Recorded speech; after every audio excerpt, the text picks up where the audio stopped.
देखिए, लोगों के अंदर बहुत उत्साह है और लोग बढ़ चढ़कर चुनाव के अंदर हिस्सा ले रहे हैं। आज अपना मतदान कर रहे हैं। इस बात की हमें बहुत खुशी है और मुझे पूरा विश्वास है कि हरियाणा की बहादुर जनता, जागरूक जनता भारतीय जनता पार्टी को अपना आशीर्वाद देगी। आप ऊँट सवारी करते हुए आए हैं, क्या मोटिव था इसके पीछे? देखिए, इसके पीछे कोई बड़ा मोटिव नहीं है।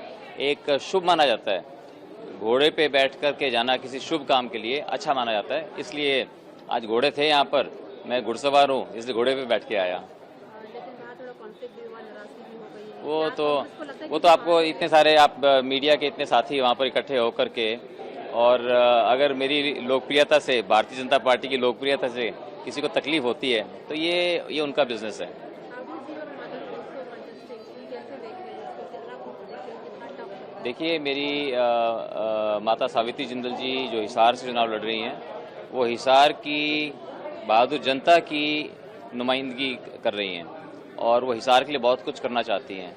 तो हिसार की जनता ये निर्णय करेगी कि उनका प्रतिनिधित्व कौन करे। क्या लग रहा है, क्या सिनेरियो आपको समझ पा रहा है? क्योंकि वोटिंग तो स्टार्ट हो गई है, लगभग 14% to 15% वोट अभी तक हो भी चुका है। देखिए, मुझे लगता है कि हरियाणा की जागरूक जनता जैसे पहले करती आई है और अगर ये बात सही है कि इतिहास अपने आप को दोहराता है तो इतिहास अपने आप को दोहराएगा, क्योंकि जिसकी सरकार केंद्र में होती है उसी की सरकार हरियाणा में बनती आई है। क्योंकि हरियाणा की जनता ये समझती है कि डबल इंजन की सरकार ही प्रदेश के हित में होती है, प्रदेश के युवाओं के, प्रदेश के किसानों के हित में होती है।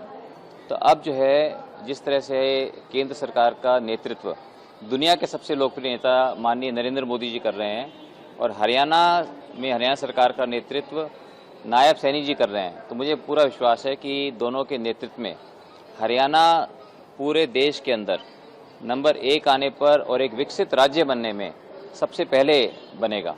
और इसके लिए मैं समझता हूं कि हरियाणा की जनता भारतीय जनता पार्टी को अपना आशीर्वाद देगी। आखिरी सवाल है, सीएम फेस कौन रहेगा? आप क्लेम कर रहे हैं कि आप जीतने वाले हैं हरियाणा में बीजेपी। देखिए, ये पहले से ही हमारे शीर्ष नेतृत्व ने ये बात स्पष्ट की है, कई बार अमित शाह जी ने भी कहा है, और कि हमारे मुख्यमंत्री नायब सैनी जी, सरकार बनती है तो मुख्यमंत्री नायब सैनी जी बनेंगे। लेकिन अनिल विज कह रहे थे सरकार बनी तो वो भी मुख्यमंत्री। देखिए, वो भी हमारी पार्टी के बहुत बड़े नेता हैं और वो भी वो तो समय बताएगा कि कौन बनता है। लेकिन कोई भी जो बड़े नेता हैं, उनका अगर किसी के मन में कुछ बात है, उनको वो कहने का अधिकार है।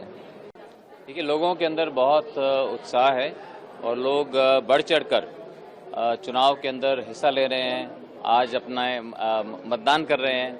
इस बात की हमें बहुत खुशी है और मुझे पूरा विश्वास है कि हरियाणा की बहादुर जनता, जागरूक जनता भारतीय जनता पार्टी को अपना आशीर्वाद देगी। आप ऊँट सवारी करते हुए आए हैं, क्या मोटिव था इसके पीछे? देखिए, इसके पीछे कोई बड़ा मोटिव नहीं है। एक शुभ माना जाता है, घोड़े पे बैठ कर के जाना किसी शुभ काम के लिए अच्छा माना जाता है। इसलिए आज घोड़े थे यहाँ पर, मैं घुड़सवार हूँ, इसलिए घोड़े पे बैठ के आया। लेकिन वहाँ थोड़ा कॉन्फ्लिक्ट भी हुआ, नाराजगी भी हो गई है। वो क्या तो कांग्रेस को लगता है वो कि तो आपको पार्टी इतने सारे आप मीडिया के इतने साथी वहाँ पर इकट्ठे होकर के और अगर मेरी लोकप्रियता से, भारतीय जनता पार्टी की लोकप्रियता से किसी को तकलीफ होती है तो ये उनका बिजनेस है। ठाकुर जी और मदन को कंटेस्टिंग कैसे देख रहे हैं इसको? कितना कॉम्पिटिशन, कितना टफ लग रहा है? देखिए, मेरी माता सावित्री जिंदल जी जो हिसार से चुनाव लड़ रही हैं, वो हिसार की बहादुर जनता की नुमाइंदगी कर रही हैं और वो हिसार के लिए बहुत कुछ करना चाहती हैं। तो हिसार की जनता ये निर्णय करेगी कि उनका प्रतिनिधित्व कौन करे। क्या लग रहा है, क्या सिनेरियो आपको समझ पा रहा है? क्योंकि वोटिंग तो स्टार्ट हो गई है, लगभग 14%